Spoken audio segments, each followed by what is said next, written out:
ফারহানা, যে পদ্ধতিতে আসলে প্রতীকবিহীনভাবে যদি নির্বাচন হয় তার মানে ওই স্থানীয় এলাকায় যে কেউ নির্বাচন করতে পারবেন, আমি যতটুকু বুঝি তাকে আসলে কোনো দলীয় ট্যাগিং এর মধ্য দিয়ে যেতে হবে না, সেটি প্রয়োজন নেই। কিন্তু সেই ক্ষেত্রে সেই সুযোগও আসলে থেকে গেল কিনা, ফ্যাসিস্টরা আবার নির্বাচনে অংশগ্রহণ করে যেহেতু কোনো দলীয় ট্যাগ তাদের থাকছে না, তারা ফিরে আসতে পারেন কিনা রাজনীতিতে? আচ্ছা দেখুন, আপনারা যে প্রশ্নগুলো করেন আমি না খুব অবাক হই কেন মানুষের এই আলোচনা শুনলেও আমি আসলে অবাক হই।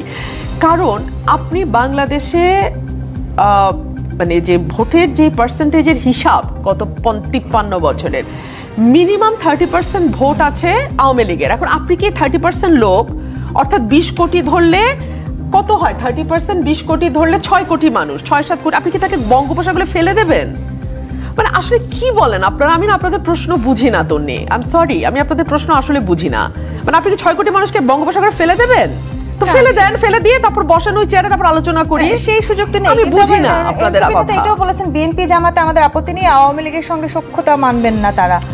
তার মানে আওয়ামী লীগ ক্ষমতা আসলে কেউ না কেউ কি তাহলে তাদেরকে সখ্যতা করে আবার ক্ষমতায় নিয়ে আসছে? আপনারা দেখেন, সখ্যতা মানবেন না, সখ্যতা করা যাবে না, এগুলো পলিটিক্যাল বক্তব্য, এগুলোকে সিরিয়াসলি নেবার কিছু নাই।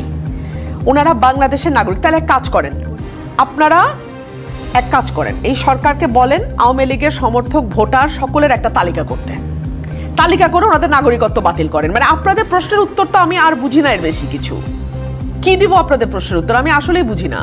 আপনি আওয়ামী লীগের তালিকা করতে বলেন, সরকারের কাছে দাবি তোলেন, আপনারা মব নিয়ে যান, যমুনা ঘেরাও করেন, যে আওয়ামী লীগের সমর্থক প্রত্যেকটা এনসিপির সদস্য বা যারা বারবার ফ্যাসিবাদ বলছে, তারা যার যার এলাকায় আওয়ামী লীগের সমর্থকের একটা তালিকা তৈরি করুক, করার পরে যমুনায় যান, ডক্টর ইউনূসকে বলেন এদের নাগরিকত্ব বাতিল করতে। মানে এর বাইরে আর আমি কি বলবো? তো কেউ যদি ইলেকশনে দাঁড়ায় আপনি তার দাঁড়ানো বন্ধ করতে পারবেন?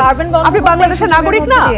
একটা বিষয় দেখেন, এটা একটা প্রহসন যে আপনি যখন বলছেন প্রার্থীর ব্যাপারে, সেক্ষেত্রে রুমিন আপা সমর্থকদের ব্যাপারটা সামনে নিয়ে আসলো। সমর্থকরা বাংলাদেশের নাগরিক, বাংলাদেশের অন্যান্য নাগরিকদের মতো সবারই আপনার এখানে গণতান্ত্রিক অধিকার আছে, ভোট দেওয়ার অধিকার আছে, প্রার্থী হওয়ার অধিকার আছে। কিন্তু একটা বিষয় বুঝতে হবে, আওয়ামী লীগের মতো একটা সন্ত্রাসী দল যারা বাংলাদেশকে দীর্ঘদিন ধরে, বাংলাদেশের রাজ্যে আমরা কথা বলছি, বাক স্বাধীনতা থেকে শুরু করে বাংলাদেশের মানুষের নাগরিক অধিকার হরণ করেছিল। আজকে দেখেছেন প্রধান বিচারপতি গ্রেপ্তার হয়েছেন, যেটা আপনি বাংলাদেশকে একটা গণতান্ত্রিক যে ব্যবস্থার দিকে বাংলাদেশ উত্তরণ ঘটেছিল 1990 গণঅভ্যুত্থানের পর থেকে, সেই যে 1990 গণঅভ্যুত্থানের যে ফসল, না আমি একটা বিষয় এখানে বলার চেষ্টা করছি, সেটা হলো যে 1990 গণঅভ্যুত্থানের একটা বড় ফসল হলো তত্ত্বাবধায়ক সরকার। এই তত্ত্বাবধায়ক সরকারটাকে আপনার মানে এটাকে বাতিল করেছে।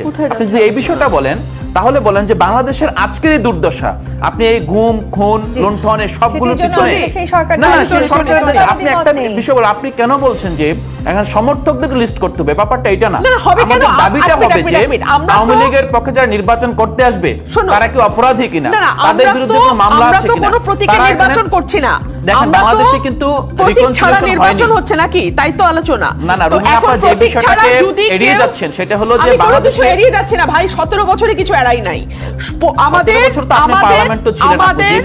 আমাদের প্রতীক ছাড়া নির্বাচন হচ্ছে। এখন কেউ যদি দাঁড়িয়ে যায়, সে ধরলাম আওয়ামী লীগের সমর্থক, কারণ এখন তো সমর্থক ছাড়া কিছু বলতে পারবো না, কারণ প্রতীক নাই। তো প্রতীক থাকলে আমি নেতা বলতাম, প্রতীক তো নাই। সো এখন আমি বলবো আওয়ামী লীগ ভাবাপন্ন কেউ দাঁড়াচ্ছে, তবে সেটা আটকাবেন কি করে? না না এটা তো এখানে আটকানোর ব্যাপারটা এখানে আসছে না।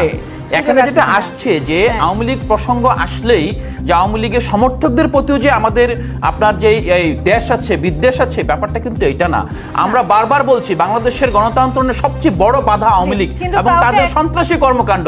এই সন্ত্রাসী কর্মকাণ্ডকে আপনাকে সোচ্চারভাবে সমসরে, যেটা বলছে এনসিপির ভাষায় ফেসিবাদী, এটা কিন্তু খুব আপত্তিকর।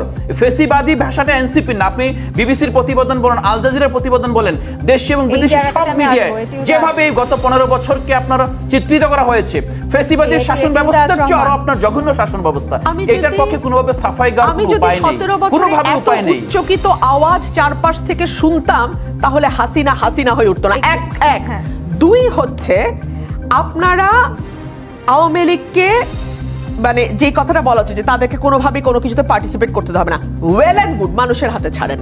জি, সেটা দেখেন মানুষ তাদের নেয় কি নেয় না, আল্লাহর ওয়াস্তে মানুষের হাতে কিছু এই যে ছাড়ে। বিষয়টি আমরা বারবার বলছি, গণতান্ত্রিক ধারায় আমরা ফিরতে চাই এবং নির্বাচনের মধ্যে দিয়ে আসলে আমরা দেখতে চাই জনগণ আওয়ামী লীগকে কতখানি বিতাড়িত করতে পেরেছে। সেই জায়গাটি কি আমরা এই প্রতীকবিহীন স্থানীয় নির্বাচনে দেখব? সেটা আপনাকে যদি ফ্রি ফেয়ার ক্যাডেবল ইলেকশন করতে দিতে হয়, করার ব্যবস্থা করে দেন, তাহলে হয়তো আপনি সেটা দেখতে পাবেন। আর যদি সেটাতে বাধাগ্রস্ত করা হয়, তাহলে আপনি ফেসিবাদের কথা বলে আপনি আরেকটা ফেসিবাদের জন্ম দিচ্ছেন।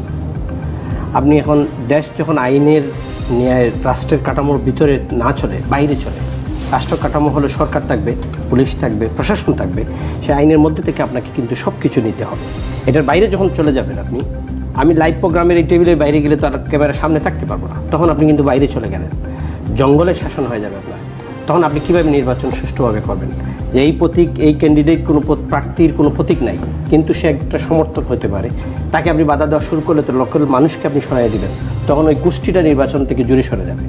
স্থানীয় নির্বাচনের প্রতীকের বাইরে যখন করছেন, তখন এখানে কাউকে দাবাই রাখা যাবে না। এখানে যে যার সমর্থক যদি থাকে, যারা অন্যায় করছে তাদের বিচার তো হচ্ছে এবং হতে হবে। যারা অন্যায় করে নাই, যারা এটার সাথে জড়িত নাই, যারা আমাকে সমর্থন করে, একটা দলকে সমর্থন করে, তাদেরকে যদি আপনি আবার ক্যাটাগরিকলি আপনি স্টিগমা দিয়ে শুরু করে দেন, আসলে সেই ট্যাগিং এর সংস্কৃতি থেকে আমাদের আমি কিন্তু তাজ ভাইয়ের সাথে একমত। তাজ ভাই যেটা বলছেন যে কেউ যদি প্রার্থী হন, শুধু নাগরিক হিসেবে প্রার্থী হচ্ছেন, সে কিন্তু আওয়ামী লীগ হিসেবে প্রার্থী হচ্ছেন না, যেহেতু এখানে আপনার মার্কা নেই। কিন্তু সমর্থক যে একেবারে বাংলাদেশে না, সমর্থক না, ব্যাপারটা হলো যে রুমিন আপা যেটাকে নিয়ে গিয়েছেন, যে কেউ প্রার্থী হলে আপনি এই প্রশ্নটা উঠাতে পারবেন না যে আওয়ামী লীগ অংশগ্রহণ করবে কি করবে না।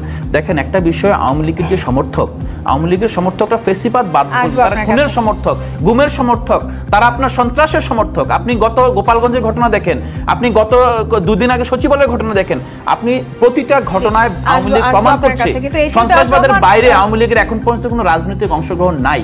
এই অবস্থা আপনি এই প্রশ্ন অমূলক, নতুন পথে হাঁটছে না, এই রকম অভিযোগ আসলে অনেক রাজনৈতিক বিশ্লেষকরা করছেন। সেটি কতখানি সত্যি, আমি আপনার উত্তরটি নিব। একটি বিরতি নিয়ে ফিরতে চাই।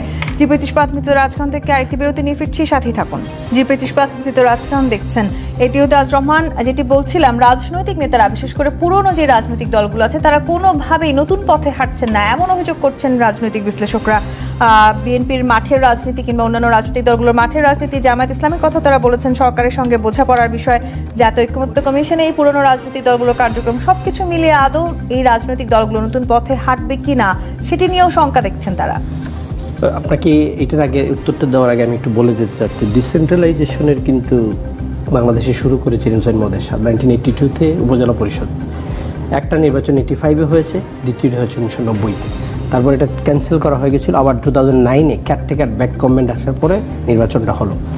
ডিসেন্ট্রালাইজেশন আপনার রাজনীতি, দেশের উন্নয়ন এবং লোকাল স্থানীয় উন্নয়নের জন্য নাম্বার ওয়ান। পৃথিবীর সমস্ত উন্নত দেশে কিন্তু যার যা গভর্নমেন্ট আলাদা। ওইখানে আপনার রুমিন যেটা বললেন যে এমপিরা কেন গিয়ে এখানে ইন্টারফেয়ার করবে, এখানে লোকাল গভর্নমেন্ট তার নিজস্ব তত্ত্বাবধানীয় ডেভেলপমেন্ট করবে।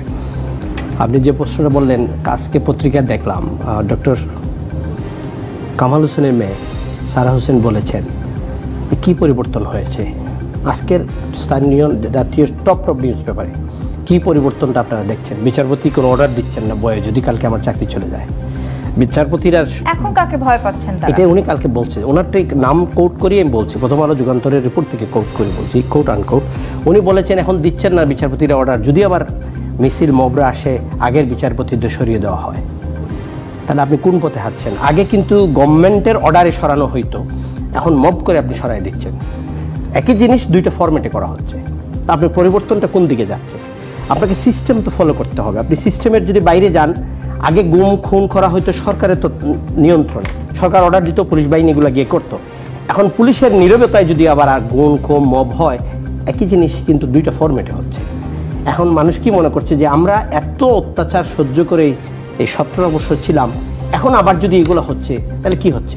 আমার তত্ত্বাবধায়ক এখন ইন্টারিম গভর্নমেন্টের প্রধান উনি বলেছেন যে আমার তো নিয়োগকর্তা ছাত্ররা, এই শব্দটা কি ওনার বলা ঠিক হলো?